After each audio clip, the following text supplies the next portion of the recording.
नमस्कार, स्वागत है आपका द फोर्थ स्टेट यूट्यूब मंच पर। मेरा नाम है रविंद्र सिंह शोरान। तृणमूल कांग्रेस से जुड़ी खबरें लगातार एक के बाद एक आ रही हैं। इसी में एक खबर आई है कलकत्ता। खबर कलकत्ता से आई, उसके बाद खबर दिल्ली से भी आई। असल में कलकत्ता से दिल्ली फ्लाइट लेके पहुंची हैं सयानी घोष, जो कि सांसद हैं तृणमूल कांग्रेस की। उनके अलावा भी कुछ सांसद हैं जो दिल्ली पहुंचे हैं। ये आज दिल्ली क्यों पहुंच गए? दिल्ली इसलिए पहुंचे हैं क्योंकि कल यानी कि सोमवार को मुलाकात करनी है ओम बिरला से। स्पीकर हैं, ओम बिरला से मुलाकात करनी पड़ेगी। तो सायोनी घोष ने कुछ कहा एयरपोर्ट पे, जब वो आई ना तो उन्होंने कुछ कहा और बड़ा फैसला लिया है उन्होंने। भाई पार्टी छोड़ दी है और वो बड़े कॉन्फिडेंट नजर आई। और लोगों का कहना है कि बहुत ही एरोगेंटली उन्होंने बोला कि आपको कल पता लगेगा। पत्रकारों ने कहा कि कल पता लगेगा, कल पता लग जाएगा क्यों हमने छोड़ा है, पूरा खेल आपके सामने आ जाएगा। ये इतनी बड़ी बात उन्होंने कही है। तो क्या कहा है, पहले मैं आपको पूरी कहानी बताऊंगा, सुनाऊंगा कि सायोनी घोष, जिनके बारे में कहा जा रहा था कि वो ममता बनर्जी की विश्वास पात्र हैं और भविष्य में वो ममता बनर्जी की जगह ले सकती हैं, उनके अंदर बहुत पोटेंशियल बताया जा रहा था। चुनाव में लगातार वो चर्चा का विषय बनी रही। पूरे इलेक्शंस में उनकी रैलियां, उनके भाषण लगातार वायरल हो रहे थे। तो ऐसी स्थिति में जब वो पार्टी छोड़ रही हैं, पार्टी छोड़ चुकी हैं या पार्टी छोड़ने का मन बना चुकी हैं और दिल्ली आ रही हैं दस्तखत करने के लिए, तो जाहिर है पत्रकारों ने उनसे सवाल पूछा। हालांकि उन्होंने कोई जवाब, पहले कलकत्ता में उतरी जा रही थी जहां अपना गाड़ी से निकल के, और एयरपोर्ट पर जब वो जा रही थी तो उनसे सवाल पूछे गए, उन्होंने कोई जवाब नहीं दिया, ज़्यादा सवाल पूछे भी नहीं गए। वीडियोज़ उनके आए। उसके बाद जब वो दिल्ली में लैंड करी और दिल्ली में लैंड करने के बाद जब वो गाड़ी में वापस बैठ रही थी तो उनसे फिर सवाल पूछे गए। दिल्ली की मीडिया ने पूछे सवाल, कैमरा उनके सामने लगाया, माइक उनके मुंह पे लगाया। माइक जब उनके मुंह के पास लेके गए तो उन्होंने कुछ बोला। उन्होंने बोला कि कल आपको पता लग जाएगा, सारी बात आपको बताएंगे। कलकत्ता में जब उनसे पूछा गया तो उन्होंने कहा कि मैं तो आपको जवाब नहीं दूंगी, मैं तो जवाब दूंगी अपनी जाधवपुर की जनता को, और सब आपको पता लग जाएगा। तो उन्होंने क्या कहा है पहले आपको सुना देता हूँ। वो कह रही हैं कि मैं बोल दूंगी जो मुझे कहना है। ये कोई this is not the way of talking. मैं बोल दूंगी जो मुझे कहना होगा, this is not the way.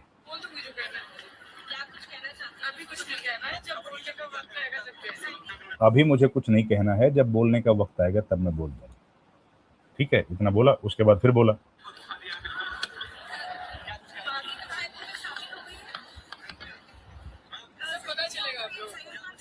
जब उनसे पूछा गया कि क्या आप बागी विधायकों, बागी सांसदों में शामिल हो गई हैं, तो उन्होंने कहा कल पता चलेगा आपको। आप लोगों को पता चलेगा, जब वक्त आएगा तो आपको पता चलेगा।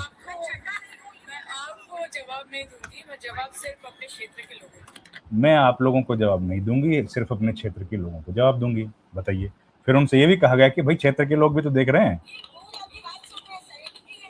उनसे पूछा गया,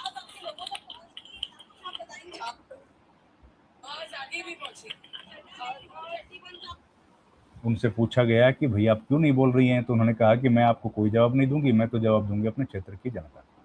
अब उनके क्षेत्र की जनता के वो भी उस बारे में जब पत्रकारों ने कहा कि जी आपके क्षेत्र की जनता भी तो सुन रही है, ये वीडियो देख रही है, सुन रही है, आप बोल दीजिए उनको क्या कहना चाहती हैं, तो फिर उन्होंने कोई जवाब नहीं दिया और वो चली गई। अब खबरें ये हैं कि भाई तृणमूल कांग्रेस के जितने सांसद हैं जो बागी हो गए हैं, वो मिलेंगे ओम बिरला से, और ओम बिरला से मिलकर वो गुजारिश करेंगे कि जी हमको तो अलग आप एक गुट के तौर पर मान्यता दे दीजिए, और जब आप अलग गुट के तौर पर मान्यता दे देंगे तो हम लोग बीजेपी के समर्थन में नहीं चले जाएंगे, एनडीए के समर्थन में हम लोग जाना चाहते हैं।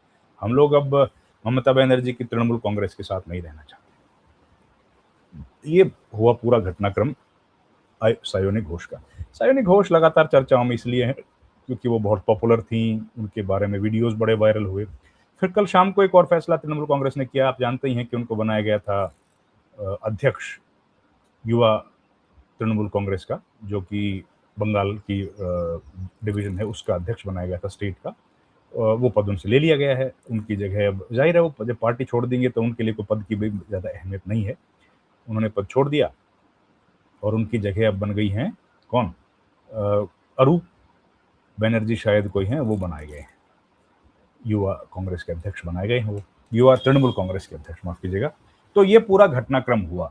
अब देखिए कल की अगर हम लोग बात करें कि कल क्या होगा, कल जो होगा वो ये होगा ये सब सांसद जितने हैं, ये जाएंगे ओम बिरला के पास। ओम बिरला ने कोई वक्त निर्धारित कर दिया होगा, इन लोगों को सूचना दे दी गई होगी, तो ओम बिरला से मिलेंगे। ओम बिरला उनको हो सकता है अपने ऑफिस में बुलाएं या हो सकता है अपने घर पे बुलाएं। तो वहां जब मुलाकात करेंगे तब ये तय होगा कि इनकी डिमांड क्या है। चिट्ठी तो इन्होंने लिखी है, तो चिट्ठी जो लिखी है उसमें साइन तो इन्होंने किए हैं, ये बात मीडिया के माध्यम से जानकारी सार्वजनिक की गई। इन्होंने किसी ने डिनाई भी नहीं किया कि हमने साइन किए हैं कि नहीं किए हैं। अब वो चिट्ठी हमारी जानकारी में नहीं है, मतलब आम आदमी को नहीं पता कि उस चिट्ठी का मजमून क्या है, वो चिट्ठी क्या कहती है। ये लोग अपने आप को एक अलग पार्टी के तौर पर रिकॉग्नाइज कर रहे हैं, करवाना चाहते हैं, या वो मर्ज करना चाहते हैं बीजेपी के साथ, क्योंकि इनकी संख्या 20 के आसपास बताई जा रही है। तो ये जब सूचना सही सामने आएगी तब हम लोग इस पर कुछ बता पाएंगे।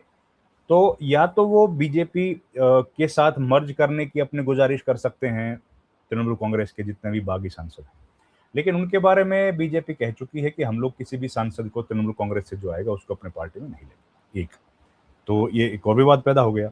दूसरी जो ऑप्शन है वो ये है कि एक अलग गुट के तौर पर उनको मान्यता दी जा सकती है, जैसे जैसे मान्यता दे दी गई है विधायकों को, और विधायकों के जो अध्यक्ष हैं वो बन गए हैं ऋतुपर्ता बनर्जी, और उनको नेता प्रतिपक्ष की जिम्मेदारी भी दे दी गई है। तो या तो ऐसा होगा कि यहाँ पर इन 20 में से एक शायद, और इनको पूरे जो लीड कर रही हैं वो तो काकोली घोष दस्तदारी कर रही हैं, तो हो सकता है काकोली घोष को फ्लोर लीडर बना दिया जाए और इस पूरे गुट का नेता उनको मान लिया जाए, इनको एक अलग गुट के तौर पर मान्यता दे दी जाए, हो सकता है। या फिर कुछ और होगा, ये देखना पड़ेगा जब ओम बिरला के साथ इनकी कल मुलाकात होगी। ओम बिरला की निष्पक्षता के बारे में तो हमें कुछ कहने की जरूरत है नहीं। उनकी निष्पक्षता के तो ढोल पूरी दुनिया में इस वक्त बज रहे हैं, और उनके डंके जो बज रहे हैं तो उसकी आवाज और उसकी गूंज, उसकी थाप हर आदमी के कानों में लगातार गूंजती रहती है, एक बहुत ही सॉफ्ट, सुरीला, मधुर संगीत की तरह। तो वो हम लोग जानते हैं कि भाई उनकी निष्पक्षता की तो दुनिया भर में कस्में खाते हैं लोग, और हम भी उनकी निष्पक्षता की तस्दीक करते हैं कि भाई हमने आज तक अपनी जिंदगी में इतना ज्यादा निष्पक्ष और सबको एक तरीके से देखने वाला स्पीकर नहीं देखा। तो यहां से तो 100% विपक्ष को न्याय की उम्मीद कर लेनी चाहिए कि भाई जब तक ओम बिरला रहेंगे आपको 100% न्याय मिलेगा ही। कोई ऐसा नहीं है जो न्याय आपके साथ ना करे, इतना न्याय करेंगे कि और कोई न्याय कर ही नहीं पाएगा। तो एक तो बात ओपोजिशन या ममता बनर्जी को या इन तृणमूल कांग्रेस के जो बागी सांसद हैं, इनको इस बात की 100% समझ है कि भैया हमारे साथ तो न्याय होना तय है, तो इसलिए वो ज्यादा चिंतित नहीं है, क्योंकि न्याय तो उनको मिलेगा, और ये न्याय पहले भी मिल चुका है, आप जानते ही हैं। ये न्याय मिल चुका है जब हमने देखा था कि एनसीपी टूट गई थी, जब हमने देखा था कि शिवसेना टूट गई थी, तो न्याय किया था। वहां के स्पीकर्स ने भी, विधानसभा के स्पीकर्स ने भी न्याय किया था। तो वही न्याय होगा शायद यहाँ भी। तो वो न्याय जब होगा तो उसकी डिटेल आपको जानकारी देंगे। अभी जो खबर थी वो इतनी ही थी, डिटेल खबर और कल आएगी, तो या अपडेट कोई होगा तो नए वीडियो में आपको जानकारी देंगे। इस वीडियो में इतना ही दोस्तों। इस बीच ये भी हुआ कि अभिषेक बनर्जी के घर पर ईडी या सीबीआई या शायद लोकल पुलिस ने कुछ रेड की है।